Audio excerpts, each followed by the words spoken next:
একজন মানুষের চোখের ভিতর যদি তুমি স্বপ্ন দেখতে পারো তাহলে বুঝবে এই মানুষটি নিজেকে হার মানতে শেখেনি।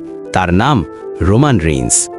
যে ছেলে একসময় NFL নিজের জায়গা ধরে রাখতে পারেনি, চোখের সামনে স্বপ্ন ভেঙে গেলেও সে জানত শেষ মানে শেষ না, এটা শুধু একটা শুরু। ঠিক সেই জায়গা থেকেই রোমানের জীবন বদলে যায়। 2010 সালে WWE-তে সাইন করেন তিনি। কেউ চিনত না তাকে, আলো ছিল না, যত্ন ছিল না, কিন্তু তার শরীরের প্রতিটি ঘাম বলতো আমি একদিন সবার মুখ বন্ধ করে দেব। 2012 সালে দ্য শিল্ড, সেথ, ডিন আর রোমান এই ত্রয়ী পুরো WWE কাঁপিয়ে দিল। আর এই দলের কুল, শান্ত কিন্তু বিস্ফোরক শক্তি ছিল রোমান রেইন্স। ভক্তেরা তখনই বুঝে গিয়েছিল একটা ঝড় তৈরি হচ্ছে। কিন্তু পথটা সহজ ছিল না। বু, চিৎকার, হেট, রোমান সব শুনেছে। তারপর 2018 সালে ক্যান্সারের খবর। পুরো স্টেডিয়াম নীরব।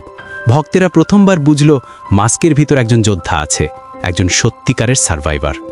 ফেরার পর তিনি আর আগের রোমান ছিলেন না, তিনি হলেন দ্য ট্রাইবাল চিফ। WWE ইতিহাসের সবচেয়ে ডমিনেন্ট চ্যাম্পিয়ন। সম্মান, ক্ষমতা, প্রভাব সবকিছু তার পাশে নাড়ালো। আজ রোমান রেইন্স বছরে আয় করেন প্রায় $15 মিলিয়ন এবং তার মোট সম্পদ প্রায় 24 মিলিয়ন।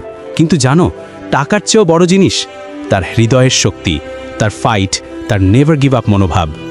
রোমান রেইন্স প্রমাণ করেছে ভেঙে পড়া শেষ না, উঠে দাঁড়ানোর গল্পটাই মানুষ মনে রাখে। আর এই গল্প আজও লেখা হচ্ছে।